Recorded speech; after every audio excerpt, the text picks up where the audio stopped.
Hello, everyone. Welcome to Wellness with Dr. Mariam. And thank you for taking your time to be with us today. And perhaps you're enjoying your lunch and, while listening to us. And today we have a very special guest because our guest is an educator. And I will introduce you a little bit about our guest, Albert Liang, who's here today. Hi, Albert. Welcome. Hi, everyone. To the Hi. channel. Hi, Dr. Mariam. So great to be here with you. Thank you for making your time also to be here, because I know you are very busy with your camps now that it is the June holidays. Okay, and so without further ado, I will just introduce Albert, our guest today. Okay, Albert Liang is trained as an architect in Singapore, and he is passionate about resolving the misconceptions about architecture and wanted to show how it is applicable in all areas of our lives. Albert founded Lab, which stands for Built Environment Experiential Programme Lab. Okay, he's going to talk more about this later on. Okay, so don't worry if you don't catch it. And in Lab, they use the everydayness of the built environment to engage the young learners to enable them to uncover the insights and the intrigues of how our built and our natural environment are built around us. So the unique approach is achieved by a team of teachers, coaches, and design facilitators who are all architecturally trained designers. So this is very unique. It's like a group of educators and all are architects. So I'm sure, you have a unique way of transferring that knowledge to the students. And I can't wait to hear your sharing. So over to you, Albert. Thank you so much, Dr. Mariam. I should just start sharing my screen with these slides. Okay, so thanks for today. I'm going to share a little bit more about this idea of creative confidence. So I'm not so much talking about like how every child should be an architect. That's never what BBLAD is all about. We want to more spark the children's creativity within them. And I think in this day and age where COVID-19 really shook our comfort zone in many ways, and I think there's a big space for us to talk about how can we build that confidence and resilience. Yeah, so today I'll try to talk about how my journey in BBLAB and how we work with children through our hands-on experiences to build this confidence. Yeah, so I mean, like what Dr. Maria mentioned, what BBLAB really stands for, it's Built Environment Experiential Program.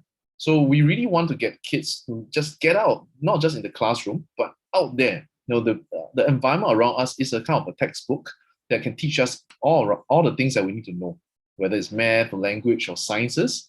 And I think designers, there's a huge potential for how designers can bridge up this learning for children and make it really relatable to them. So I was an architecture student in NUS, so I graduated with a master's degree. And I realized that in my architectural days, what I really truly appreciate was not just the model making or the drawings that we make. It was the conversation that we have with our tutors, the critics, or the friends to talk about the models that we do, the drawings we make, constantly trying to figure out our thoughts into visuals, into spatial, and into visuals.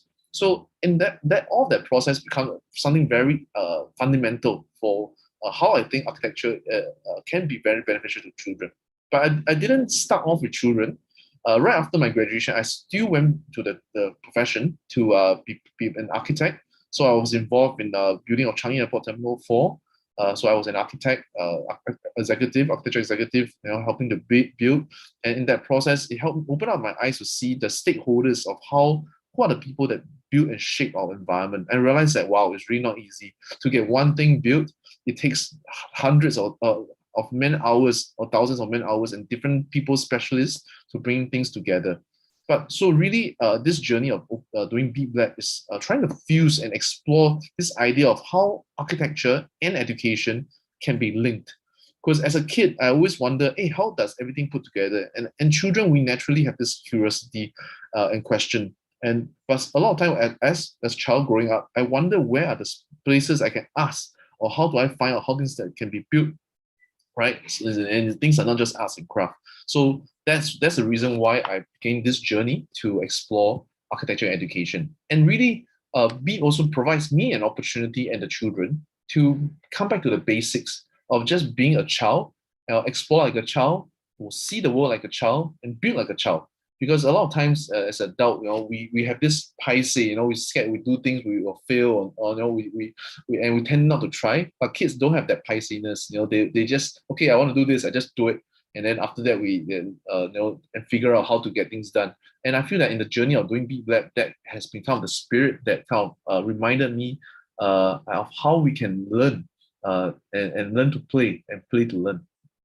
And I was also reminded by Minister Chan Chung Sing. About 3 years ago, he was giving a talk in the Singapore Design Council, encouraging the designers to create solutions for major challenges in the 21st century. And this was before the pandemic.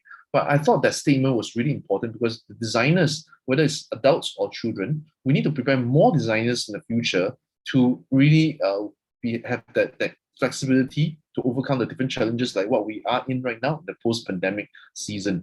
And I thought that was something really apt. And in the process for children to develop that sense of design thinking or designers, I think that it always starts with observation and curiosity. So I think architecture provides the opportunity for kids to really observe and take curiosity and wonder about how things were built, how things are made, and also and also that process of getting their hands on, making things, talking, exploring, making models. Those are, I think, as children, these are really good ways to start that conversation of making. And there were also many conversations about like how such skill sets of design thinking and hands-on creativity should be inculcated in children as young as preschool. And that was something that Singapore Design Council has visioned since 2015. And by 2025, they want Singapore to be a design city, a nation that is propelled by design thinking, having that critical ability to make things better and shape. And that starts off with shaping our young people. It doesn't start off when we are older as adults.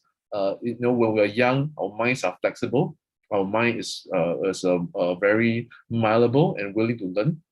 And this is also why I believe that we need to go beyond just the idea of like STEM education, where it's focused largely on the science and technology aspect of things.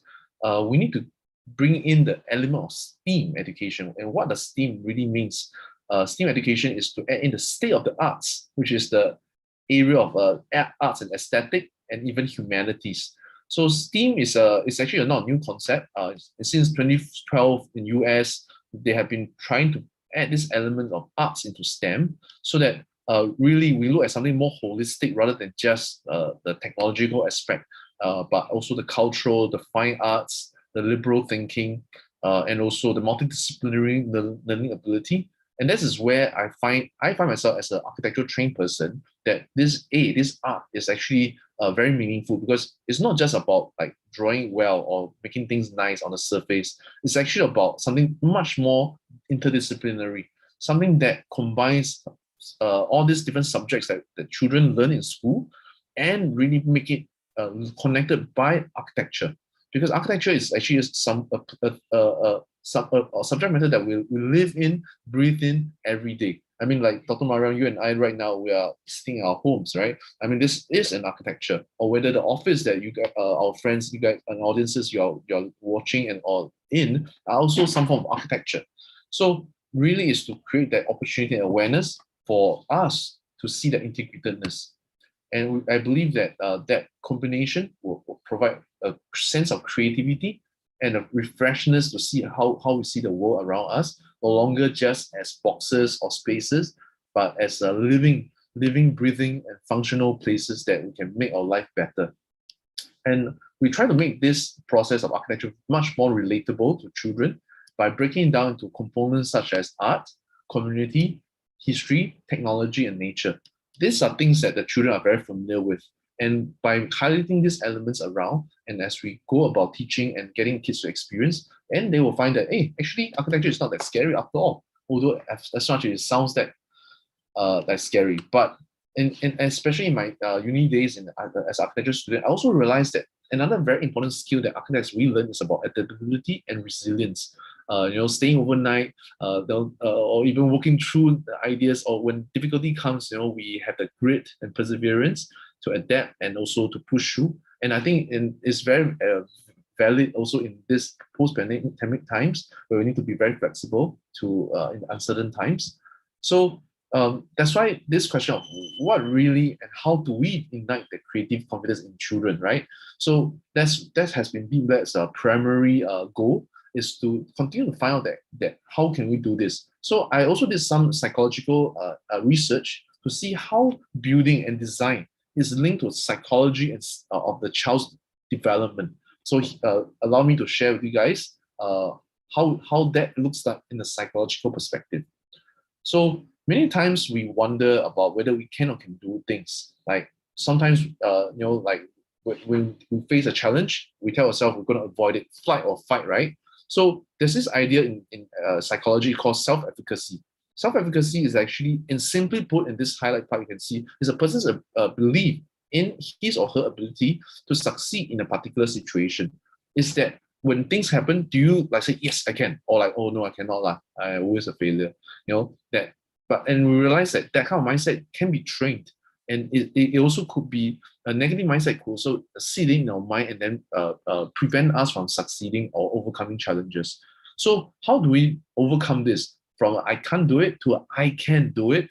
I think I'm going to use this diagram to show how that process works. So there are four important things that builds up our self-efficacy. One is experience and vicarious experience, social persuasion, and psychological feedback. And this experience is hands-on. When we do it, it becomes part of us. And vicarious experiences means that opportunity for us to watch people do, like how we see our teachers or our mentors or our parents do things, that give us sense, hey, they can do it, I can do it too. Or peer review. We see our friends, hey, our friends can do it, I can do it too. That's also very important. And social persuasion allow us, the kids among us, peer to peer or peer to teachers, receive encouragement or even like in mentally, like say, oh, we can do it, like this self-motivating ability. And finally, as they do it, they get that positive reinforcement in that process of experiencing and doing it. And that becomes a self-efficacy that is very empowering, and it turns into a behavior performance that all children eventually will develop into these three aspects: persistence, performance, and approach, rather than avoidance. And this is something that whether or not we learn architecture, we want our children to have in this 21st century, right? We don't want them to when face a challenge and then run away, or like feeling that the other people can do it or they can't. So we want to inculcate this kind of mindset into them. And there are different stages of how we can do that. At first, maybe let's say just like this boy trying to cross over this bridge, right? Before he built the bridge, or before he dared to walk over this bridge, he was wondering, I'm not sure whether this bridge will fall or not, or not sure whether can I do it, or maybe I will this bridge hold my weight? There's a lot of doubt, become very cautious, or there are a lot of opinions that may distract us. But through building, through designing, through participating in design, we can build that self-esteem. And then as they do it, they have small wins. The key thing is about small wins, not big wins. Small wins that will build up one after another, and that builds up self-confidence. And that self-confidence will develop skill sets, ability, and even confidence that, hey, actually I did this, I managed to do it. Oh, I can do it this time, I can do it the next time. And we do this long enough, and we can really build up that perseverance spirit, embrace challenges, and not scared of failure. Because I think one of the things that as adults, which we struggle a lot, is about failure. What if we fail? Like if I left my architecture job, what if I fail? Or if I start out a business, what if the business fail? All these things will prevent us from trying, from growing, and from saying I can. And I think this is where design thinking and architecture wants to train us to overcome this. Instead of a cautious mindset, to and eventually develop that self-esteem that builds up our confidence and develop the persistent spirit. And all this, we do that by getting kids to build, share, and learn. And this is our three simple approach. If you ask me why and how, we build, we get then hands-on, and then just do it spirit. We share, we learn best when we share, and we teach and see how other people do it. and we learn through feedback and reflection. We don't learn just by reading or memorizing. And let me show you some practical example of, like, for example, recently I've been doing this online camp with kids. I mean, we were supposed to be doing physical camp, right? But there was a tightening measure. We have to turn things online. So we had to be creative as well. And the kids also at first were happy that, oh, June holiday, we can go meet teacher Albert and the team face to face. But suddenly we have to meet online, right? How do they do that? Do you think the kids can do things that are so hands-on online? Yes, they can. And we actually even have a proper design site for them to, like, all participate. And we'll do that over Zoom, just like how Dr. Mariam and I, we are doing it right now. And by doing that, we get kids to draw, to build, and then they talk about what their idea is, and they make different kinds of models to express their ideas. And we did this over 3 days. And the kids, from at first, they were also worrying, how do we even build over online? I don't see you. But from that question to eventually, by the third day, they so proudly present their buildings that they design and work with us through. And this is not just only one of the child. The children that join us, they're working from home, finding ways, finding resources, finding materials, being creative to use whatever they have around them to build. That is also a kind of spirit that we want to encourage. And like this child, Zoan, at first she was like worrying, not sure about what design is about, and then eventually she said, okay, I can get to imagine and build her dream house, and she became very motivated. And she even, at the end of the presentation, she even record a presentation, and I'm going to show you guys very quickly how she present her work. Okay, so this is the house that I made, and this is the car park. This is where the car can go out and drive around, and it also can come back. And this is the boat. And so it's a role play in the real world. The boat. So they're designing an island that's linked to Singapore. This is the dream house, the island. Then the first level. Yeah, the houses are built in layers. The first level. You see, the first level here has a lift, toilet, sofa, piano, and a game pad, and also stairs. And she started to design and put them in layers. And every part of the design is in scale. And eventually she could even connect her design as one holistic building. So what I'm trying to show here is that through sharing, they actually internalize their thoughts and ideas. And after the camp, I asked the parents, like, how does she feel? She said that the camp was super fun and fantastic, even though it's online, and it makes her propel to think out of the box, immerse in the project, even after the camp, and she wanted to continue to improve her model. And they both felt that this was a very non-traditional camp that allowed them to experience design thinking and architecture concept. And there were other participants that she has, like Mark and David, who was only like 7-year-old. They were also very happy to build their models together as brothers. They're twins, right? So they just build together. So they hardly left over the screen, and they overcome the challenges. And even Nate, he actually also created his own model, and he feels that his child after that become more confident and more creative because it was more expressive in how they think of the ideas of how to create a better future for their friends and family. So these are some examples of how eventually children learn through reflection, and also that they build that creative confidence through building. So now, before I wrap up this sharing, I'm just going to show you a 30-second video of like how we do that in our BeatBat studio. Okay, enjoy please.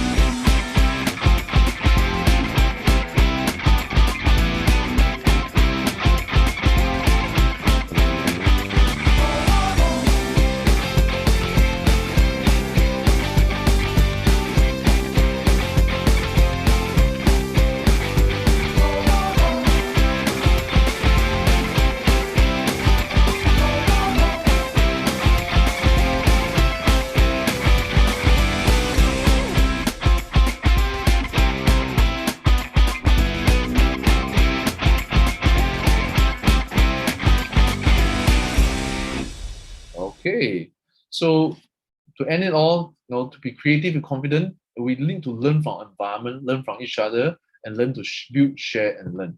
So I hope you guys enjoyed today's sharing. Of course, before I pass back to the time to pass to Dr. Mariam, we have a little scan and quiz. If you have any interesting, you can scan this QR code. You can answer some of the questions on this type form, and then I will review the answer that you can put in. And if you answer it well, you get to stand to win an ebook from Big Lab about creativity and children design thinking. So I hope you guys enjoy this sharing. Really appreciate and really grateful to be here sharing with Dr. Mariam. Thank you so much. So Dr. Mariam, thank you, and just back to you. Hi, thank you. Thank you so much, Albert, for sharing with us. I think it's so interesting what you shared. But the thing is, I was so interested in what you were doing, right? Because that time when you had the session and then you invited my daughter to join, and she was she is still 5 years old, and it was her first experience to actually go on in an online class. So I wasn't sure like how is she going to cope. So that was why I was quite curious, and I was like, okay, I will just give it a try since this is more like a play like thing. And I was quite intrigued that hey, she's 5 years old, but then she can still communicate and interact through the laptop, and then flowing what you were asking to do, and then showing her artwork to you on the camera. And then even the younger one, who is 4 years old, she was standing beside and she kept peering. I mean, she wasn't able to focus long enough, but she kept on peering like, what is the sister doing? Because she was like very happy. And yeah, so then that's why I thought that, hey, I can see for myself that my daughter got very interactive, and she kept asking about Uncle Albert after that. All right. She asked me like, are we going to have one more? Are we going to have another class? So maybe, yeah, soon. Now I'm having Saturday classes, so I can join. But I heard that you are doing some June holiday classes, right? Are they still available? Oh, actually, at the moment, for next week, we only left one more week for June holiday. So that week, 21st, 23rd is already sold out. So June holiday program for 21st, 23rd is really out. But we have one more program, but it's on the 28th to 30th. I think most of the public school kids will be back to school. That will be mainly for the homeschoolers and the international school audiences. Oh, wow. Okay, so your lessons are also international, right? Yes. That's really great. Yeah, but is it the international students in Singapore, or is it international? In Singapore. So that one from 28th to 30th June is available for the local, Singapore international school students and homeschoolers. Okay, that's great. But I think now, even with all this Zoom format and online format, you can even conduct it for overseas students, right? Oh yes, definitely, absolutely. Have you tried that? Oh yes, we did. Yes, we did. We ever tried doing between Taiwan, Singapore, Malaysia, and China. Oh wow. Okay, that's great. And so the one in Taiwan, you did it in Mandarin, I suppose. Yes, that's right. I have to do it in Mandarin, so I have to conduct it bilingually sometimes. Yeah. Because you also have a partner in Taiwan, right?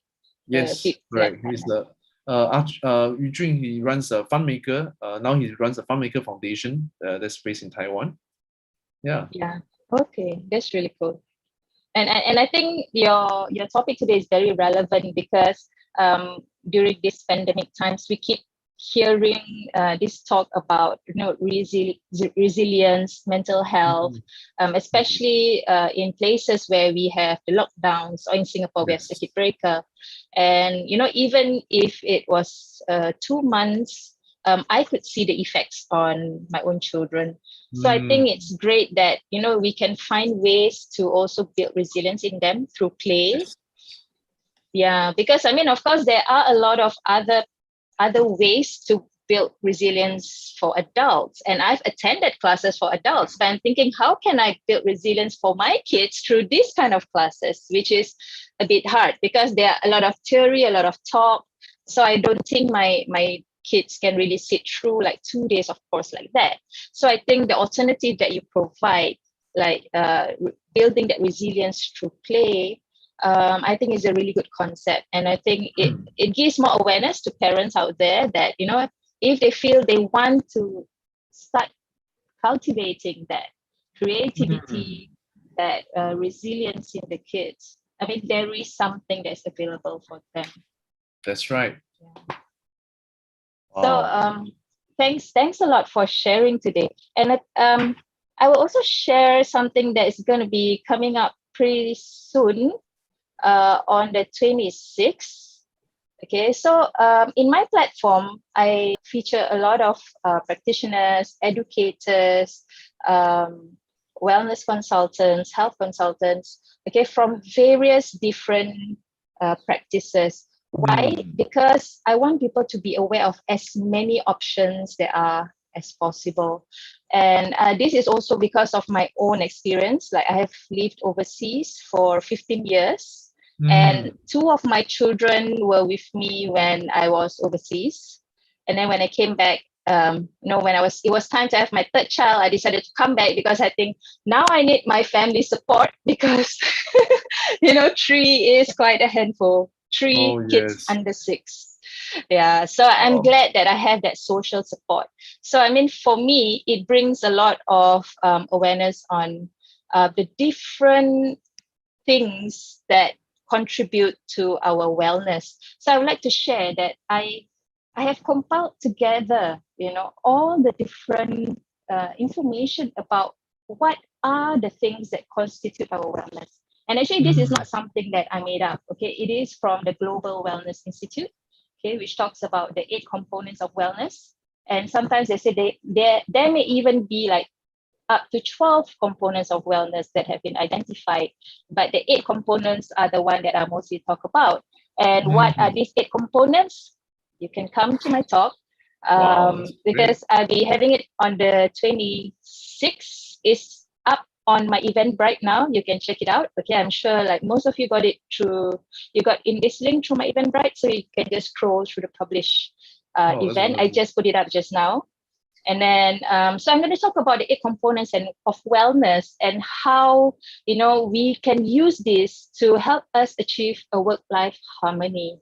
And I think there's a lot of invaluable knowledge and insight because I've interacted with a lot of different practitioners to come up with all these insights. And the actual value is about 97. But for people who are attending today, okay, there is a special offer at 47. And for the fastest fingers, there are 10 seats at 37.